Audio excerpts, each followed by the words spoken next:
Welcome to ప్రజా సంక్షేమం channel. నేను గణేష్.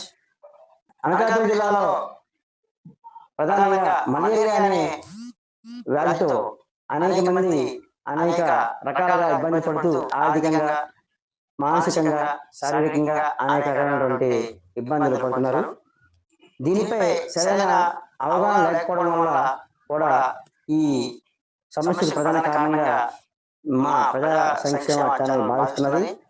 అదేవిధంగా మలేరియా పైన మరి జిల్లా అధికారులైనటువంటి కేవీ గౌడ్ గారు మరి మన ఛానల్కు మలేరియా పైన మరి అవగాహన కలిగిస్తూ కొన్ని విశ్లేషణలు చేశారు. మరి ఆ వీడియోని మనం ఈరోజు చూసిన తర్వాత ప్రజలు అవగాహన చేసుకొని మరి ముందు జాగ్రత్తగా ఉండాలని చెప్పేసి ఆయన చెప్పడం జరిగింది. ఆ జాగ్రత్త గురించి ఆయన విశ్లేషించారు. ఆ వీడియోని మనం చూద్దాం. నేను డిస్ట్రిక్ట్ మలేరియా ఆఫీసర్ అనకాపల్లి. ఈ జిల్లాలో 2028 జిల్లా ఏర్పాటైన తర్వాత ఇక్కడ మలేరియా ఆఫీసర్ ఇన్ఛార్జ్ మలేరియా ఆఫీసర్గా పనిచేస్తున్నాను. ఇక్కడ అనకాపల్లి జిల్లాలో మలేరియాకి సంబంధించి మలేరియా కంట్రోల్ ప్రోగ్రాంలో మేము కంట్రోల్ యాక్టివిటీస్ అనేవి చేస్తూ ఉంటాము. ఈ కంట్రోల్ యాక్టివిటీస్ చేయడం వల్ల మలేరియా మలేరియా సిచ్యువేషన్ ని కిల్ చేయడం అనేది ప్రధాన ఉద్దేశం.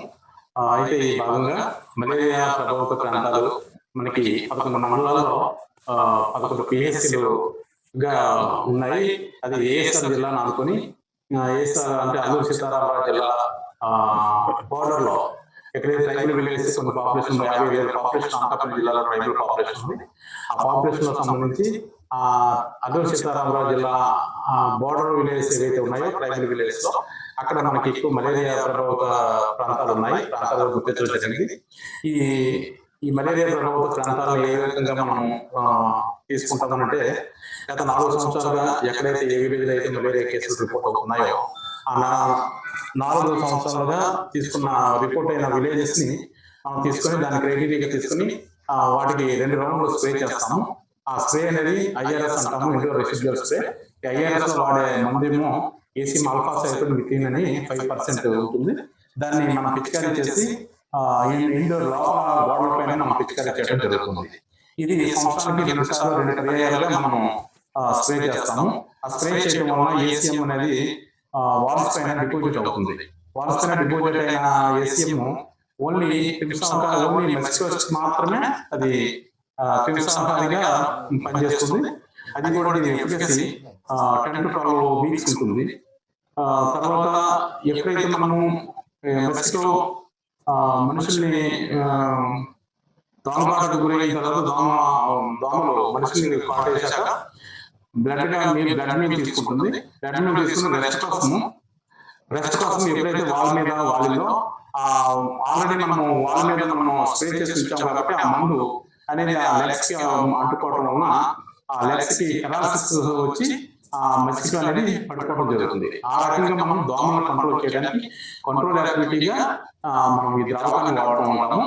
అలాగే 2 times సంవత్సరానికి 2 times మనం 2 rounds స్ప్రే చేస్తాము. అలాగే మనకి ఎక్కడైతే మనకి అనకాపల్లి జిల్లాలో హాస్టల్స్ ఉన్నాయి, 130 హాస్టల్స్ ఉన్నాయి. ఈ హాస్టల్స్ లో కూడా 1 రౌండ్ స్ప్రే చేస్తాం. ఎందుకంటే హాస్టల్ రెసిడెన్షియల్స్ కాబట్టి రెసిడెన్షియల్ ఎక్కువ పాపులేషన్ హాస్టల్ ఉంటారు కాబట్టి పిల్లలు వేరే చోట్ల నుంచి వచ్చి ఒకే దగ్గర ఉంటారు కాబట్టి వాళ్ళందరికీ మన సేఫ్టీ ప్రికాషన్స్ కోసం ఈ 1 రౌండ్ స్ప్రే చేస్తాం. అలాగే మనకి ట్రైబల్ ఈ రకంగా విలేజ్ విలేజ్ కూడా ఉంటాయి. కొన్ని రిజర్వాయర్స్ ఉన్న ప్రాంతాల్లో కానీ హిల్టా ఉండే విలేజెస్ లో కూడా మనం 1 రౌండ్ స్ప్రే అనేది చేస్తున్నాం. ఈ స్ప్రే చేయడం వల్ల మనము కంట్రోల్ యాక్టివిటీస్ లో మెస్కిటో కంట్రోల్ లో ఉంటుంది. కంట్రోల్ ఉండడం వల్ల మలేరియా కూడా మన కంట్రోల్ లో ఉంటుందని ప్రధాన ఉద్దేశం. దీనికి ఏప్రిల్ అయితే ఏప్రిల్ మన BMHO గారు అలాగే కలెక్టర్ గారు ఏప్రిల్ ద్వారా వాళ్ళ దృష్టిలో నుంచి మనం మీకు వర్క్ చేయడానికి మనం ఏప్రిల్ తీసుకుని మనం పని స్టార్ట్ చేస్తాం.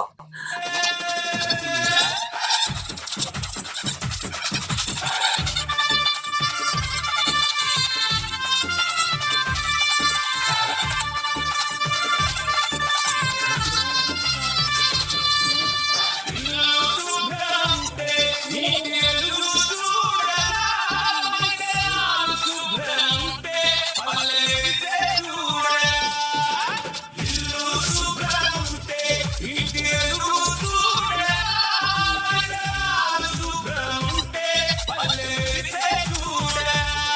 అలాగే మనకి దోమల ద్వారా వచ్చే వ్యాధులు డెంగ్యూ, చికెన్గున్యా, ఫైలేరియా, కాలాజర్ అనే మస్కిటోస్ ఉన్నాయి, అనే వ్యాధులు ఉన్నాయి. ఈ డెంగ్యూ కూడా మనకి లాస్ట్ ఇయర్ కి ఇది కొన్ని కేసులు తగ్గడం జరిగింది. అలాగే మలేరియా కేసులు మే 30వ తారీఖు, లాస్ట్ ఇయర్ మే 30వ తారీఖుకి 126 కేసులు రిపోర్ట్ అవ్వడం జరిగింది.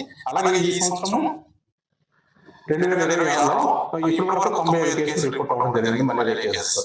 అలాగే డెంగ్యూ కేసు వచ్చేసరికి 2025 మే 13 వరకు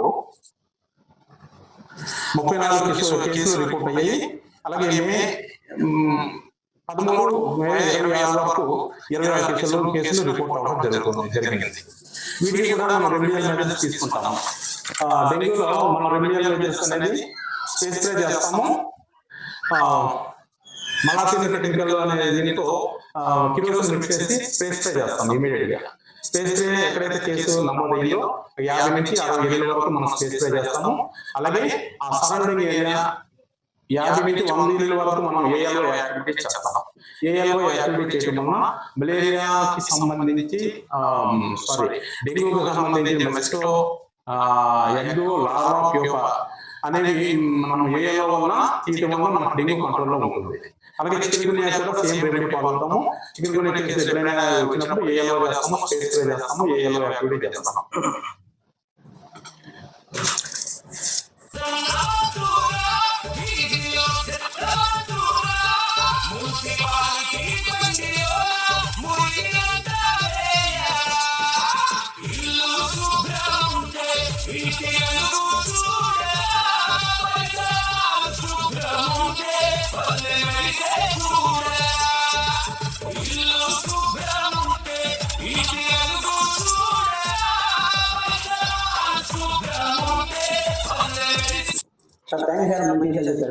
తర్వాత మలేరియా గుర్తింపు ఎలా మీరు గుర్తుపడతారు?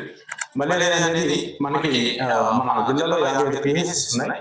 55 PHCలో 11 PHCలో మలేరియా ప్రభావిత ప్రాంతాలు PHCలుగా గుర్తించాము. అవి కూడా ఏఎస్ఆర్ జిల్లాలో అనుకుని ఉన్న కుక్కిల్ ఏరియా అంటాము.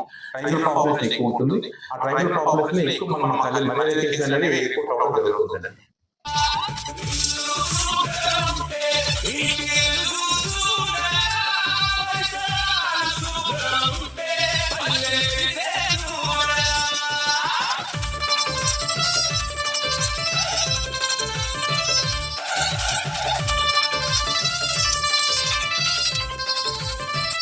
Okay sir. ట్రైబల్ ఏరియాలో సంబంధించి ఎక్కువ ఎందుకుంటాయి అంటే మనకి ఏఎస్ఆర్ జిల్లా అనేది అడవి ప్రాంతము.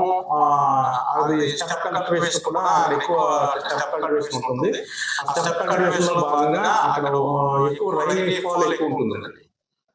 ఏఎస్ఆర్ జిల్లాలో రైన్ ఫాల్ ఎక్కువ ఉండడం వల్ల ఆ సరౌండింగ్ ఏరియా కుట్టిల్ ఏరియా ఇమీడియట్ గా కుట్టిల్ ఏరియా స్టార్ట్ అవుతుంది కాబట్టి అనకాపల్లి జిల్లాలో బాగా ఉన్నాం కాబట్టి ఆ ఎఫెక్ట్ అనేది పడుతుంది. అలాగే లేబర్ మూవ్మెంట్ కూడా ఉంటుందండి. అనకాపల్లి జిల్లాకి, ఏఎస్ఆర్ జిల్లాకి వ్యాపారస్తులు కానీ, లేదంటే ఏదైనా బిజినెస్ పర్పస్ మీద వెళ్ళే వాళ్ళు కానీ, ఏదైనా కాంట్రాక్ట్ వర్క్ మీద వెళ్ళే వాళ్ళు కానీ ఎక్కువ ఆ జిల్లాకి ఈ జిల్లాకి రేప ఎక్కువ ఉంది కాబట్టి ఆ ద్వారా కేసు అక్కడి నుంచి రావడం అనేది జరుగుతుంది. అదే అక్కడ తర్వాత step cultivation, step by step అక్కడ సాయిల్ ఎక్కువ ఫారెస్ట్ ఏరియా ఉండటము, ట్రీ హోల్స్ ఉంటాయి, స్టోన్ హోల్స్ ఉంటాయి. ఈ స్టోన్ హోల్స్, ట్రీ హోల్స్ ఎక్కడైతే ఉన్నాయో ఇమీడియట్ గా మన ఏప్రిల్ నుంచి మే వరకు వర్షాల సీజన్ స్టార్ట్ అవుతుంది కాబట్టి ఈ సీజన్ స్టార్ట్ అయ్యేటప్పుడు వాటర్ పడి ఎక్కడైతే స్టాగ్నేషన్ ఉందో అక్కడ ఎనాఫిన్ మస్కిటో బ్రీడ్ అవడానికి ఎక్కువ అవకాశం. గ్రౌండ్ వాటర్ కాదండి, ఇప్పుడు కూడా ఎనాఫిన్ మస్కిటో ఫ్రెష్ వాటర్ లోనే బ్రీడ్ అవుతుంది. అది క్లైమేటికల్ గా ఈ సీజన్ లో ఎక్కువ బ్రీడ్ అవడానికి సోర్సెస్ ఎక్కువ ఉన్నాయి. ఎనాఫిన్ మస్కిటో ఫ్రెష్ వాటర్ లో ఎగ్స్ రిలీజ్ చేస్తుంది. ఆ ఎగ్స్ ఈ టెంపరేచర్ కి యాచ్ అవడానికి ఎక్కువ అనుకూలమైన సీజన్ కాబట్టి ఈ సీజన్ ఎక్కువ అనుకూలమైన సీజన్ కాబట్టి ఈ సీజన్ ఎక్కువ మస్కిటో డెవలప్ అయ్యి చాలా దేశాల్లో మస్కిటో అంటే ఒక్కొక్కసారి మనము జియోగ్రఫికల్ మీద ఆధారపడి ఉంటుంది. కొన్ని ఏరియాస్ లో జియోగ్రఫికల్ మన ఇండియాలో కానీ ఆంధ్రప్రదేశ్ లో కానీ మన ఎక్సెప్ట్ పూర్వ ఐఎస్ఆర్ జిల్లాలో కానీ ఎక్కువ ఫారెస్ట్ ఏరియా ఎక్కువ ఉండడం వలన కల్టివేషన్ ల్యాండ్స్ కూడా ఎక్కువ ఉండడం వలన మస్కిటో బ్రీడింగ్ అవుతుంది. వర్షాకాలం పంటలు ఎక్కువ పండిస్తాం మనము. ఆ పండించడం వల్ల కూడా మనకి సోర్స్ ఎక్కువ ఉంది. మస్కిటో బ్రీడింగ్ అవ్వడానికి ఇక్కడ రిజర్వాయర్స్ వాటర్ మనిషి ఒకే చోట ఎక్కడైతే ఉన్నారో అక్కడ మలేరియా అనేది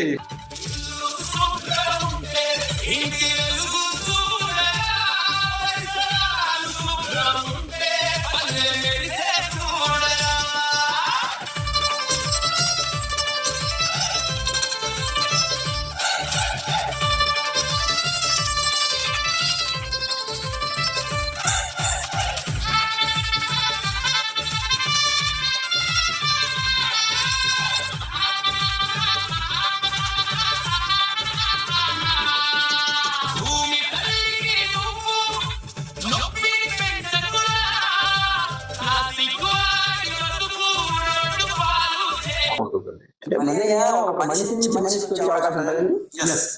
మలేరియా ఒక మనిషి నుంచి మనిషికి రావడం అంటే మనిషి వాహకం అనేది మస్కిటో. ఒక మనిషికి మలేరియా ఉన్న పేషెంట్ ని మస్కిటో బైట్ చేసి వేరే మనిషికి ఆరోగ్యం ఉన్న వ్యక్తికి మస్కిటో బైట్ చేయడం వలన ట్రాన్స్మిషన్ అనేది మస్కిటో ద్వారా అవుతుందండి.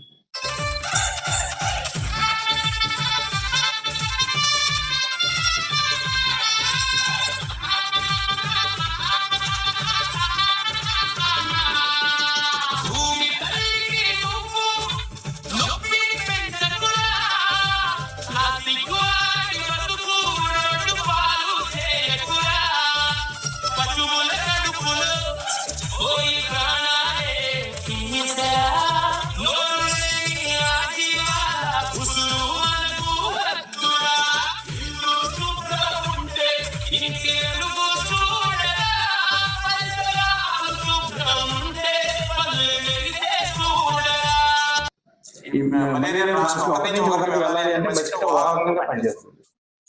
ఈ క్రియేషన్ వాడుతున్నాం కదా, ఈ క్రియేషన్ అనేది కిరోసిన్ అనేది సివిల్ సప్లై నుంచి పనిచేస్తారండి. ఆ కిరోసిన్ మనం డీలర్స్ తో మాట్లాడి కాకినాడ నుంచి ఒక ప్రైవేట్ డీలర్ నుంచి మనం కిరోసిన్ తీసుకొని మనం స్పేస్ స్ప్రే వాడతాం. ఎక్కడైతే మలేరియా కేసు కానీ డెంగ్యూ కేసు కానీ చికెన్ గున్యా కేసు కానీ ఎప్పుడైతే రిపోర్ట్ అయిందో రిపోర్ట్ అయిన ఇమీడియట్ గా 50 నుంచి 60 వరకు అంటే ఇన్ఫెక్టెడ్ మస్కిటో ఇమీడియట్ గా కిల్ చేయాలనే ఉద్దేశంతో కొంచెం మలాథిన్ అనే ద్రావకం కలిపి కిరోసిన్లో స్ప్రే చేస్తాం. రూమ్ లోకి కిటికీలు తలుపులన్నీ వచ్చేసి స్ప్రే ఎయిర్ లో స్ప్రే చేస్తాము. ఆ స్ప్రే చేయడం వల్ల అక్కడ ఏమైనా ఇన్ఫెక్టెడ్ మస్కిటో ఉంటే ఇమీడియట్ గా కిల్ అయిపోతుంది.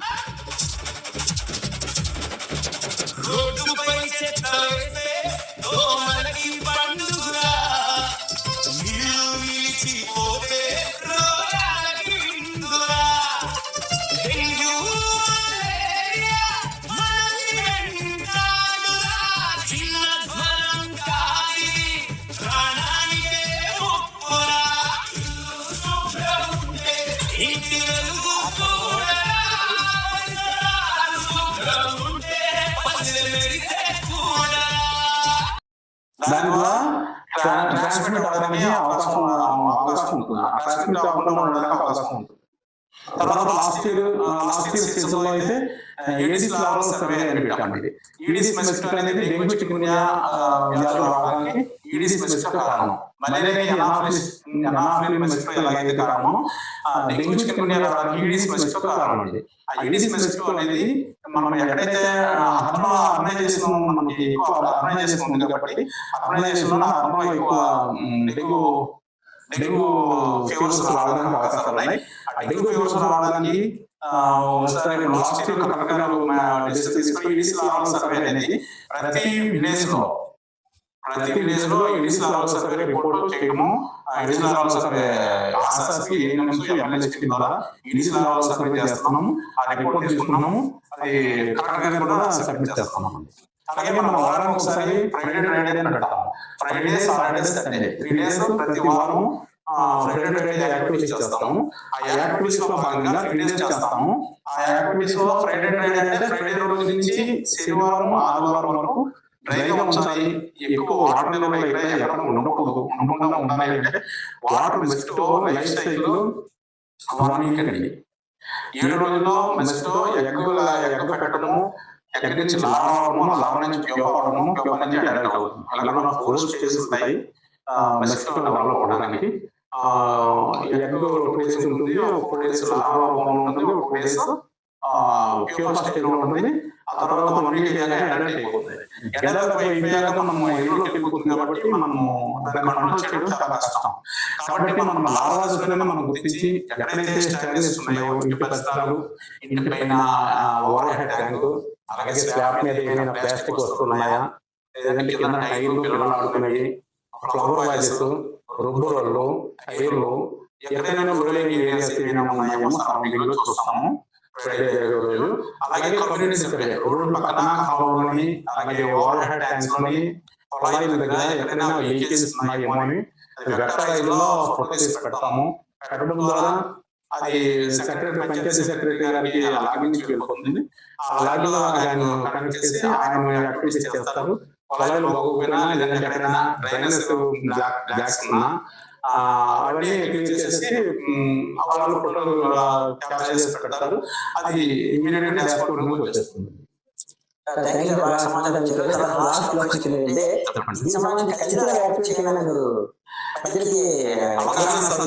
అవగాహన సదస్సులు అంటే మనము ఐసీసీ మెటీరియల్ చేస్తాము.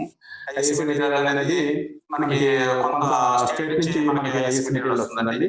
మన ఐసీసీ అలాగే మనకి ఐసీసీ మెటీరియల్ కూడా వస్తాయి.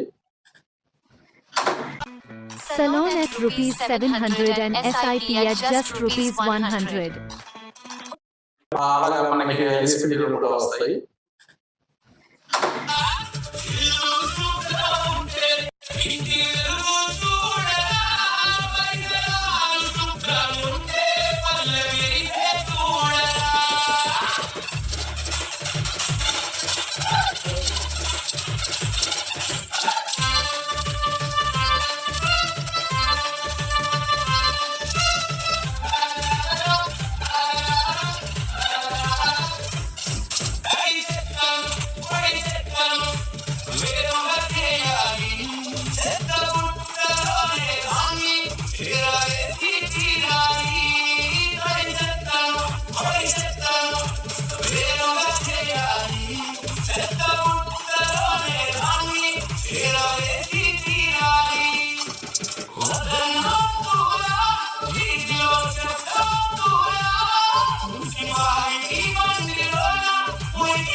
ఐసీసీ మెటీరియల్ ఇచ్చి మనం అవగాహన సదస్సు చేపిస్తాము.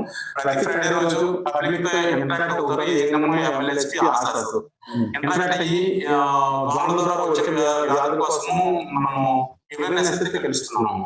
అలాగే లాస్ట్ 2025లో అనకాపల్లి కలెక్టర్ గారు మనకి 22,000 బెడ్ నెట్స్ ఇవ్వడం జరిగింది. కొన్ని ట్రైబల్ ప్రాంతాలకి కొన్ని ఇష్యూ చేస్తాము. అలాగే మన స్టేట్ నుంచి కూడా 30,000 బెడ్ నెట్స్ ఇండియట్ పెట్టాము. 30,000 బెడ్ నెట్స్ 15 days 20 days లో రావడానికి అవకాశం ఉంది. వచ్చిన వెంటనే మనం డిస్ట్రిబ్యూట్ చేస్తాము. డిస్ట్రిబ్యూట్ చేయడము, దాంతో వాడుకోవడం వల్ల ఉపయోగాలు, వాడుకోవడం వల్ల ఏంటి నష్టం అనేది కూడా మనము పబ్లిక్ అవేర్నెస్ చేస్తాము.